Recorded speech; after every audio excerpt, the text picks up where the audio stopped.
তে ক্লিক করার জন্য আপনাদেরকে জানাই অসংখ্য ধন্যবাদ। আপনারা দেখছেন আপনাদের প্রিয় ইউটিউব চ্যানেল ওয়াও007। তো ফ্রেন্ডস, সবাই কেমন আছেন? নিশ্চয়ই খুব ভালো আছেন এবং সকলেই চিন্তিত আছেন যে রাজ্য সরকারি কর্মচারীদের বেতন কি বৃদ্ধি হলো?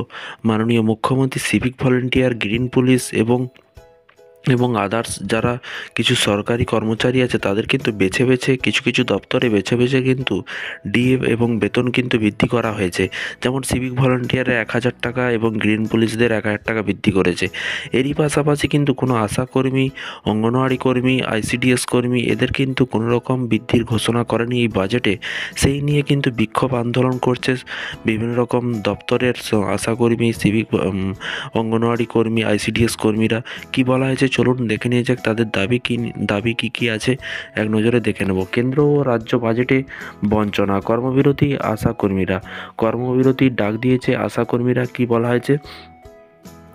বিক্ষোভের জেরে কিন্তু অবরুদ্ধ ধর্মতলা, পুলিশের সঙ্গে কিন্তু রীতিমতো ধস্তাধস্তি জড়ালেন আইসিডিএস ও আশাকর্মী। পুরসভার স্বাস্থ্যকর্মীরা আগামীকাল মঙ্গলবার থেকেই কিন্তু শুরু হয়েছে কর্মবিরতি এবং এখানে বলা হয় যে বেতন বৃদ্ধি সহ কয়েক দফায় দাবির পথে কিন্তু আশাকর্মীরা অনেক দাবি নিয়ে কিন্তু তারা আন্দোলন করছে। ধর্মতলায় ওয়াই ওয়াই চ্যানেলে প্রায় ঘন্টা দুয়েক ধরে কিন্তু চলল অবস্থান। কবে? আজ সোমবার শেষ পর্যন্ত বিক্ষোভকারীদের গ্রেপ্তার করে লালবাজারে নিয়ে যাওয়া হয় পুলিশ। এই দিন কিন্তু বিক্ষোভ সভায় গিয়ে কিন্তু অর্থমন্ত্রী বিধানসভায় গিয়ে কিন্তু অর্থমন্ত্রী চন্দ্রিমা ভট্টাচার্যের সঙ্গে দেখা করেন বিক্ষোভকারীদের কয়েকজন প্রতিনিধিরা, কিন্তু আলোচনার কোনো কিছু ফলস্বরূপ হয়নি। এরপর রাজ্য জুড়ে কর্মবিরতির ডাক দেওয়া হয়েছে এবং এখানে দেখুন বলা হয়েছে, দেখতেই পাচ্ছেন সেই ভিডিও, আইসিডিএ প্রোটেস্ট, কেন্দ্র ও রাজ্যের বঞ্চনা। দেখতেই পাচ্ছেন এখানে নিচে দেখুন বলা হয়েছে বিক্ষোভকারীদের পক্ষে পুরকাই বলেন যে এই যে বাজেট, আমরা অত্যন্ত হতাশা হয়েছি। কর্মীরা ভীষণভাবে ক্ষুব্ধ। দেশের তথা রাজ্যের স্বাস্থ্য ব্যবস্থাকে ধরে রেখেছে আশাকর্মীরা এবং অঙ্গনওয়াড়ি কেন্দ্র, শিশু শিক্ষক কেন্দ্রগুলি রাজ্যের একটা জায়গায় এনে দাঁড় করিয়েছে। আমরা বহুবার আমাদের সমস্যা অত্যন্ত সামান্য পারিশ্রমিক, যা আজকের দিনে বাজার দর অনুযায়ী কিন্তু চলে না। এখানে কিন্তু বলতে চলেছে যে অত্যন্ত সামান্য কিন্তু পারিশ্রমিক দেওয়া হয় আশাকর্মী, অঙ্গনওয়াড়ি কর্মীদেরকে, যা আজকের দিনে বাজার দরের অনুযায়ী কিন্তু চলেই না। এবং তার আরও বক্তব্য, আমরা দেখলাম যে বিধায়ক, সংসদের মাইনে বেড়ে গেল, সরকারি কর্মচারীদের ডিএ ঘোষণা হলো, সিভিক ভলেন্টিয়ার এবং সিভিক পুলিশদের পর্যন্ত টাকা বর্ধিত ঘোষণা করা হলো, অথচ আশা ও অঙ্গনওয়াড়ি কর্মীদের কোনো রকম আর্থিক বরাদ্দ হলো না।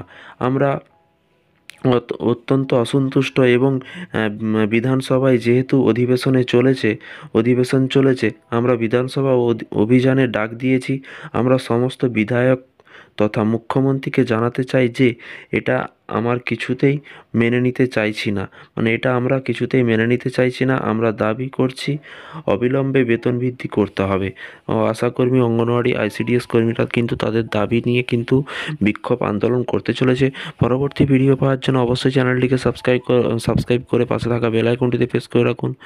ভিডিওটি ভালো লাগলে একটি লাইক করবেন। আপনাদের যেসব এমপ্লয়ার গ্রুপ আছে, আশাকর্মী, অঙ্গনওয়াড়ি কর্মী আছেন, আপনাদের বন্ধুবান্ধব, আত্মীয় স্বজনের সাথে শেয়ার করে দেবেন। আপনারা সকলেই ধর্মঘট আন্দোলন একত্রিত হয়ে কিন্তু মাননীয় মুখ্যমন্ত্রীর কাছে নিউজটি পৌঁছান, তবেই কিন্তু মাননীয় মুখ্যমন্ত্রী এই বিষয়গুলো নিয়ে চিন্তাভাবনা করবে, যেমনটা করেছে সিভিক ভলেন্টিয়ারদের এবং আরেকটি যেমন করেছে সরকারি কর্মচারীদের ডিএ। পরপর কিন্তু দেখুন বছরে দুবার কিন্তু ডিএ ঘোষণা করা হয়েছে, একবার 3%, একবার 4%, একবার 4%, টোটাল গিয়ে 14%-এ গিয়ে দাঁড়িয়েছে। তো আন্দোলন না করলে কিন্তু এরকম 3%টাই হয়তো রয়ে যেত। আন্দোলন করতে হবে, বিক্ষোভ আন্দোলন দেখাতে হবে, তবেই একত্রিত হয়ে করতে হবে। যে একটা দপ্তর করলাম তাহলে হবে না, সমস্ত একজোট হয়ে করতে হবে। তো এই ছিল আজকে একটি ছোট্ট আপডেট। এই ধরনের আপডেট পাওয়ার জন্য চ্যানেলটিকে সাবস্ক্রাইব করে পাশে থাকা বেল আইকনটিতে প্রেস করে রাখবেন। Thank you.